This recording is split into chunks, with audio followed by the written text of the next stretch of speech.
Jadi gue udah punya tube light ini kurang lebih 2 tahun. Dan waktu itu gue langsung beli 2, karena gue ngerasa dengan punya 2 tube light sekaligus, penggunaannya akan jadi jauh lebih bervariasi, dan looknya akan jadi lebih bagus di kamera. Dan ternyata gue nggak salah. Ini adalah Viltrox K21, tube light LED RGB, yang ternyata panjangnya nggak 21 cm juga. Panjang totalnya ternyata 30 cm kurang dikit, dan panjang daerah lampunya itu kurang lebih 25 cm. Seingat gua, ini adalah tube light paling murah di pasaran yang kurang lebih punya form factor 30 cm dan punya app support. Tapi performanya kayak gimana? Nanti gua bahas. Tapi good news-nya adalah gua baru dikirimin lagi sama Viltrox beberapa macam tube light. Ada yang lebih panjang, yang ukurannya 60 cm. Ada juga yang bentuknya agak beda sama tube light pada umumnya. Dan bahkan yang lagi gue pegang ini adalah lampu prototype dari Viltrox yang gue belum bisa bahas, yang LED RGB-nya itu dia bisa jalan-jalan kayak gini nih. Tapi Viltrox juga bilang kalau lampu ini tuh boleh di-spill dulu ke kalian, tapi kayak biasanya gue udah punya beberapa catatan tentang beberapa lampu tube light ini. Performanya kayak gimana? Mari kita bedah. Viltrox K21 ini itu dulu namanya adalah Wilight K21. Yang punya gua, brandingannya masih yang lama, yaitu yang Wilight, tapi kata Viltrox, ini adalah produk yang sama dengan Viltrox K21. Gua udah pakai lampu ini selama kurang lebih 2 tahun, dan gua pakainya buat berbagai hal, buat foto ataupun buat video, dan menurut gua lampu ini tuh enak banget dan sangat-sangat versatile. Gua pakai K21 ini di iklan produk Pocari. Atau terkadang dia juga bisa jadi practical lamp,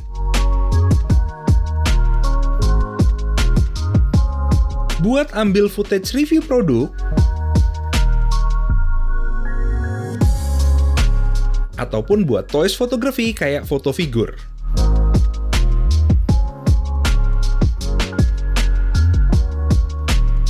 Meskipun murah, K21 tuh punya banyak fitur. Di bagian belakangnya, di 2 titik di ujung-ujungnya itu ada magnet yang sangat kuat dan gue tinggal tempel di berbagai tempat yang ada besinya tanpa harus pusing-pusing masangnya gimana.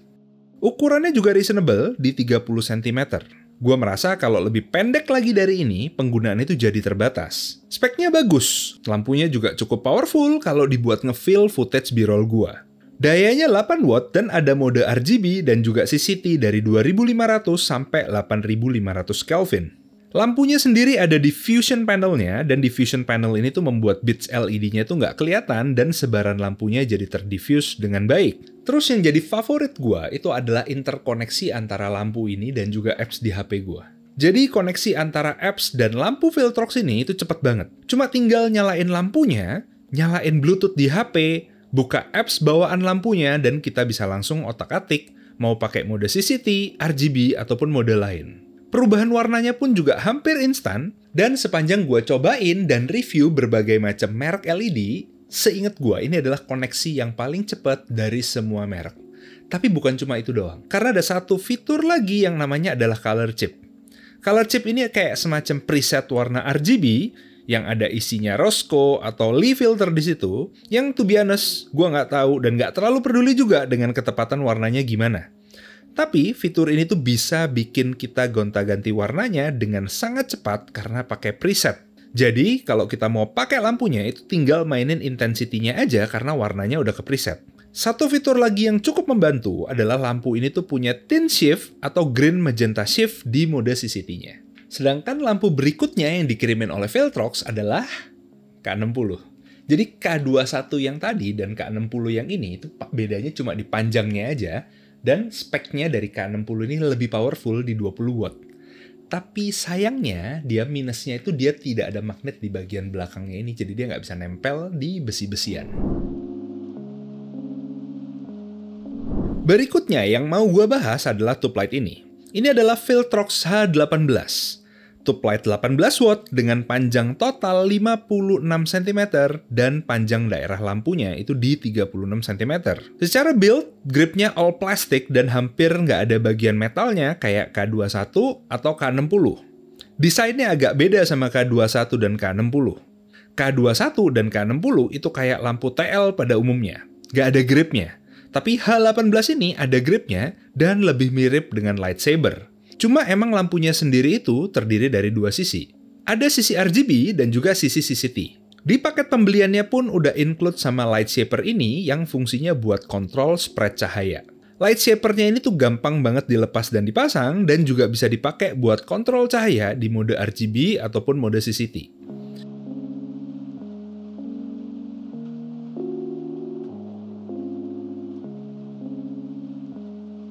Di kedua ujungnya juga ada quarter mount-nya juga, sama kayak K21 dan K60, yang artinya kita bisa pasang lampu ini di light stand ataupun ball head mini dengan konfigurasi yang bisa kita pilih.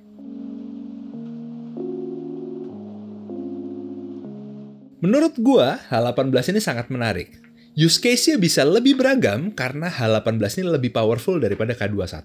Dia dikasih light shaper dan ukuran tabungnya itu lebih gede daripada tube light pada umumnya, jadi dia bisa hasilin lampu atau dia bisa hasilin intensity yang lebih soft daripada lampu TL pada umumnya. Kayaknya H18 ini juga cocok buat dipakai portrait light painting ataupun dipakai juga buat fill light yang emang sekarang gue lagi pakai nih di sisi sini gue, karena dia bisa ngatur atau bisa diatur arah sebaran cahayanya.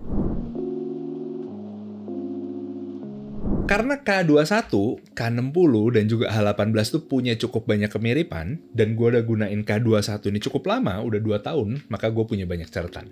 Catatan pertama gue adalah buat K21.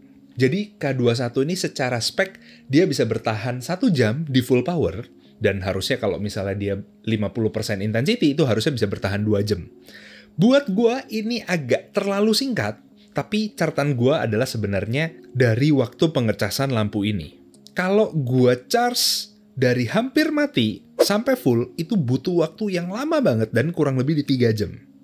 Tapi sisi positifnya adalah kalau sampai baterainya habis, lampunya masih bisa dipakai tapi sambil dicolok ke charger.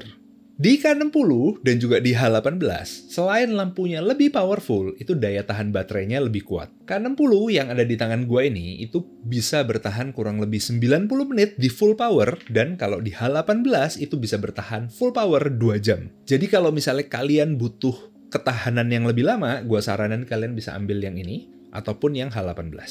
Hal kedua yang jadi catatan gue itu adalah dari sisi apps-nya.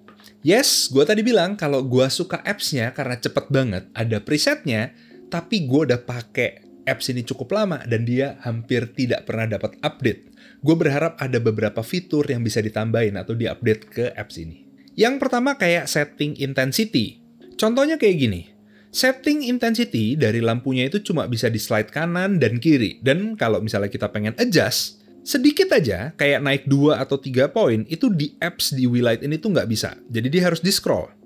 Di apps lain, kayak SideSling punya Aputure dan juga Godox, itu dia punya increment yang bisa kita adjust pakai pencetan di luar slide.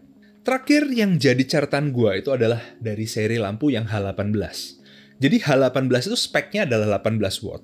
Dan K60 ini, itu speknya adalah 20 watt.